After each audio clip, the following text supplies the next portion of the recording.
In Bear Country, Christmas excitement was mounting. The waiting was down to 10 hours and counting. The holly was hung. The presents were bought. A magnificent Christmas salmon was caught.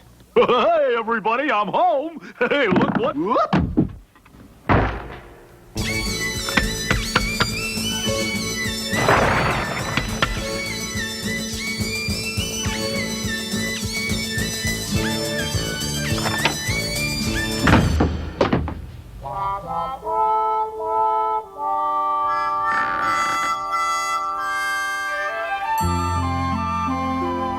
And now it was time for the most fun of all.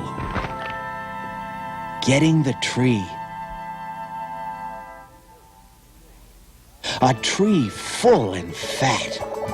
Straight, green, and tall.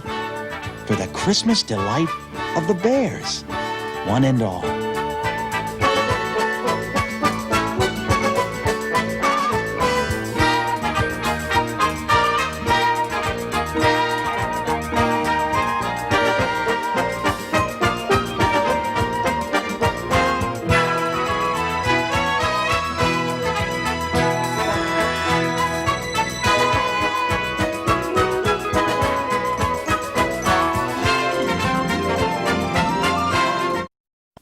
A magnificent tree. A tree full and fat, with oodles of needles and crannies and nooks. Get out the tree things. Where are the hooks?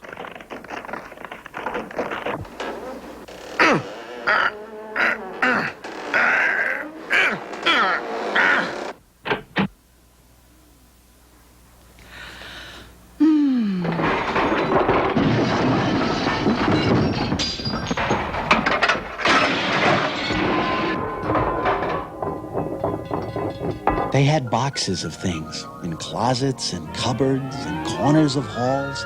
They had bangles and bells and bright-colored balls. There were some that were heirlooms, saved year after year. A Santa Bear sled with tiny reindeer. Strings of bright beads to hang in festoons. A musical bear that sang Christmassy tunes. 'Tis the season to be furry, especially if you're a bear. But the bear's finest tree thing, their finest by far, was the thing for the top, their Christmas tree star. It had 18 points and was so glittery bright that the stars of the heavens seemed dim in its light. What an array. What a display. What a grand and glorious sight it will be when we hang all this stuff on our Christmas tree. Why, bears will come from near and far to see how Christmassy we are. Ta-da! So all the bears needed now, don't you see? All that they needed now was the tree. A tree straight and tall, fine, full, and fat. Come, cubs, Said Papa, as he put on his hat. Now be sure to dress warmly. Said wise Mama Bear. There's more than a hint of snow in the air. And oh yes, buy our tree down the road from Grizzly Gus. I'm sure he will have the right tree for us. Snow? Said Papa, sniffing the air. Not a chance. The weather today will be bright and fair.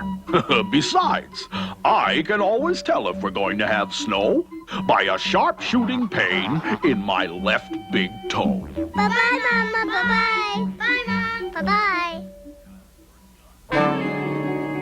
As for Gus and those trees lying in stacks, not for us. Papa said, as he took up his axe. But, Papa, I don't mean to fuss, but Mom said to buy one from Grizzly Gus. Christmas trees.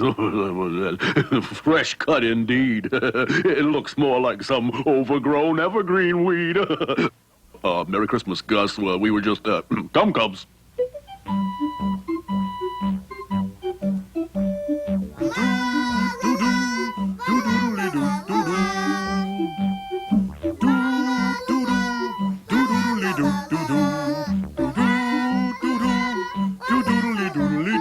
Now, brother and sister usually did what Mom said, but not Papa. Pop did whatever came into his head. And a fine, fat tree is what came into his head that particular Christmas. No matter what, no matter where, if it means going down to the Panama Isthmus, if it means climbing up to the top of Pikes Peak, I will find the right tree if it takes us a week. But, Papa, Christmas is just hours away. We must find our Christmas tree today. But Pop didn't hear. Papa was just a bit carried away.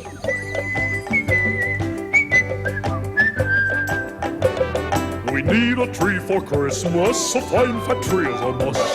Without one, frankly, Christmas Day would be an awful bust. A tree on which to hang our bells, our brightly colored balls. And all the other things piled up in closets and in halls. A fine fat tree to put beneath our 18-pointed star. A tree to show how really, truly Christmassy we are. A Christmas tree and all that it implies. A Christmas tree and all it certifies. Piles of fancy presents, Santa kinds of pies. Boysenberry honeycomb. Crayfish fricassee. But first of all, my friends, first we need a tree. Yes, first of all, dear friends, first we need a tree. We need a tree for Christmas, a fine fat tree is a must. Without one, frankly, Christmas Day will be an awful bust. But Pa was forgetting something that day. Christmas is more than show and display. It's more than just tinsel and pink plastic stars and stuffing yourself with sugar nut bars. There was something important that Pop was forgetting. Christmas is for giving. It isn't for getting. This was a time to be thinking of others. Mamas, papas, sisters, brothers. A time to think of each neighbor and friend. But all that was forgotten as they rounded a bend. As they rounded that bend, what did they see? Papa's perfect Christmas tree. What a tree. What a tree. This surely was it. Its green was so green. Its tall didn't quit. Its nooks all had crannies. Its crannies had nooks. The one question was, would they have enough hooks? What a tree for our bells, our bright-colored balls, and all the things stacked up in our closets and halls. The perfect tree to put beneath our 18-pointed star. The perfect tree to show how Christmassy we are. Stand back, Said Papa, making ready to chop. Wait! Sister cried. Hold it, please, Pop. On the timely advice of small Sister Bear, Pa managed to stop that axe in midair. And a good thing, too, for that Christmas tree trunk just happened to be the home of a skunk.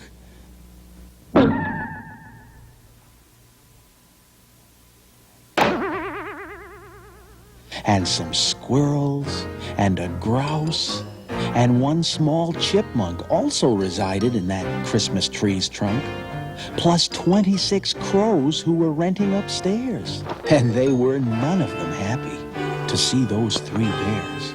though this tree at first seemed quite a find, it isn't quite what I had in mind.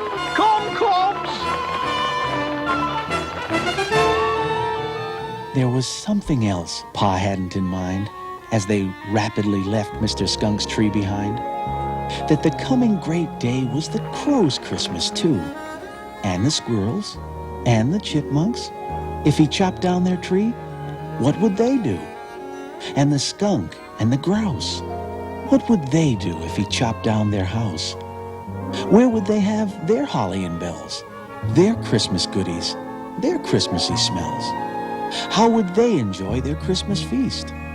But such questions as those did not bother Papa, not in the least. His head was so filled with his bangles and bells, his bright-colored balls, his tree things stacked up in closets and halls, that there just wasn't room for anything more. Onward! Cried Papa, and the bears pressed on with their Christmas tree chore. I will find the right tree. I must and I will. I will forward any stream. Climb any hill. Go over Niagara Falls on a log. Penetrate the impenetrable fog. Brave the terrors of sinister bog. I will find the Christmas tree we seek. I will find the right tree if it takes us a week. No matter what. No matter where. Just as sure as my name Papa Bear. is Papa Q Bear. But please, Papa, please, we must find a tree soon. Sister's right, Dad. It's getting late in the afternoon. A tree fine and fat, straight, green, and tall. And at that very moment, the snow Mom predicted started to fall. Hey, wait, Papa, hold it. Wait for us.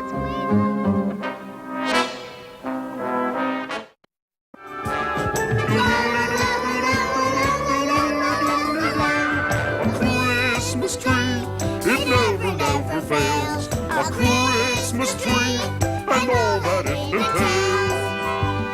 entails. 7 kinds of honey, Pails and pails and pails.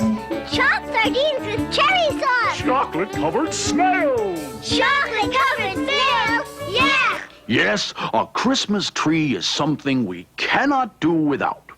Because a tree with all the trimmings is what Christmas is about.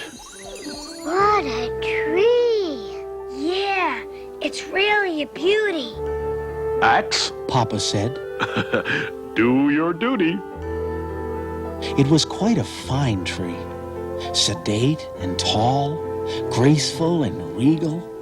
It was also, it happened, the home of an eagle, and a hawk, and a wolf, and a great snowy owl.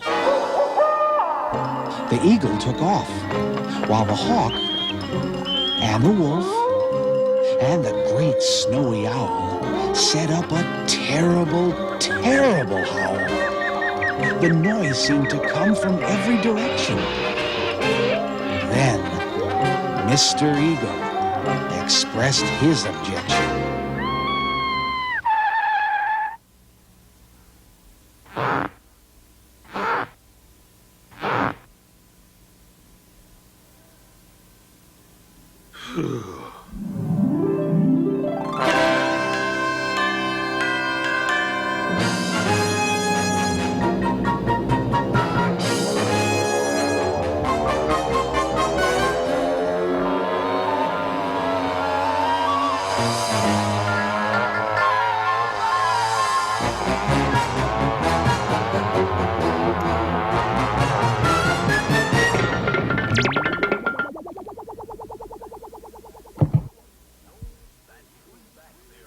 No, that tree back there wasn't quite it.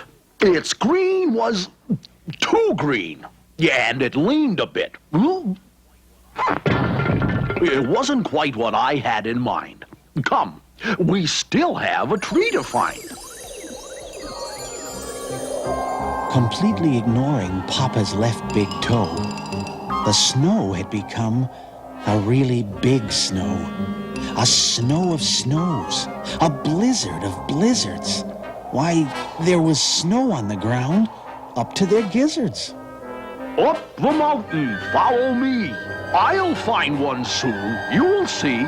You'll see I'll find the perfect Christmas tree. I hope so, Dad. The snow's getting deep, and the mountain is getting pretty steep. Full and fat, tall and green, The finest tree you've ever seen. Now that is the kind of tree I mean. Hurry, Papa, chop it down. Yes, we still have time to get back to town. But Papa was silent as he looked at that tree. Strangely silent. What did he see? What Papa saw through the driving snow was a tiny window. Within, a glow. Pop hardly breathed. He spoke not a word. What he saw through the window was a tiny snowbird, busily trimming his Christmas tree with the help of the members of his family. Their tree was a twig decorated with seeds that the tiny snowbirds had collected from weeds. And for the first time that day, Papa saw Christmas in a different way. Maybe it was the tiny twig tree, or maybe the seeds that helped Papa see the other guy's needs. Merry Christmas! But whatever it was, Pa shouldered his axe and spared the tree. He remembered what Christmas is really about. He'd had it all backwards and inside out. This is a time to be thinking of others. Mamas, papas, sisters, brothers, fellow creatures great and small, fellow creatures one and all. But, Pop, Said the cubs. what about our tree? The tree for our bells, our bright-colored balls, and all that stuff in our closets and halls. No problem at all. There's no need to fuss. We'll go back and buy one from Grizzly Gus. Grizzly Gus? But, Papa! Don't bother me with questions, please. Here now, hop to it. Put on these skis. So Pop and the cubs put on skis and went back for one of old Grizzly's trees.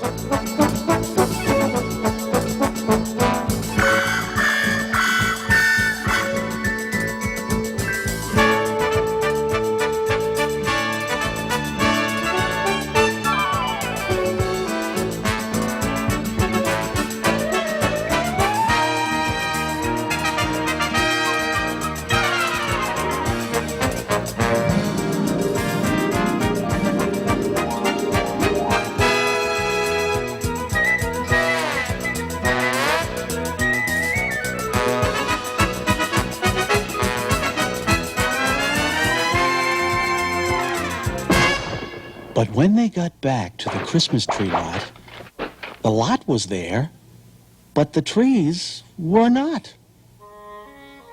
Only a sign saying, "Sorry, sold out," and some tired old needles lying about. When Sis saw those needles, well, she thought she might cry. But then, something wondrous caught her eye. Look! Somebody has decorated our house. And somebody had. The chipmunk, the skunk, the crows and the grouse, the eagle, the owl, and all of the others, and quite a few of their sisters and brothers, were returning the kindness Pa showed those snowbirds. The bears, they were speechless. They just had no words.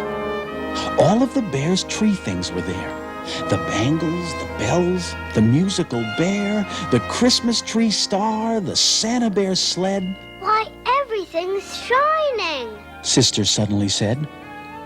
Then, a very special starry light filled the sky that Christmas Eve night. It didn't come from that pink plastic star. It was the light of the Christmas star. The true Christmas spirit shone down that night. It filled the whole sky with a lovely light. It charged the cold, clear, bare country air. It reached the heart of every bear. and their fellow creatures, one and all, nature's creatures, great and small. The Christmas star, it says to us, there's more to Christmas than the fuss. There's kindness, love, and warmth, God bless. Squeezes, hugs, and happiness.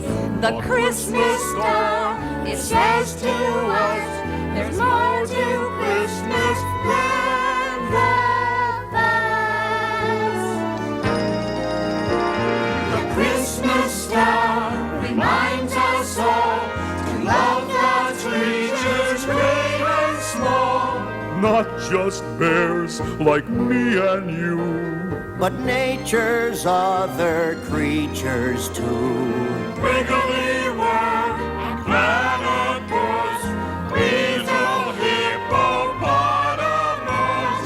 Yes, and even people too. They are nature's creatures too. So Merry Christmas to us all, fellow creatures one and all. So Merry Christmas, one and all, fellow creatures great and small. Merry Christmas, one and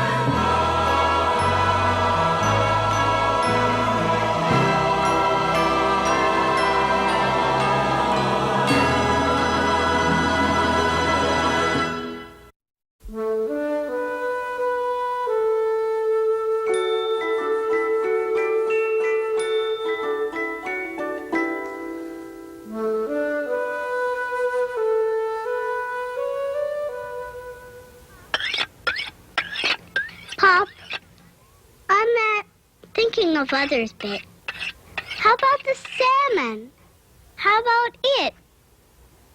Your remark shows wit and perception. But in the case of the salmon, we'll make an exception.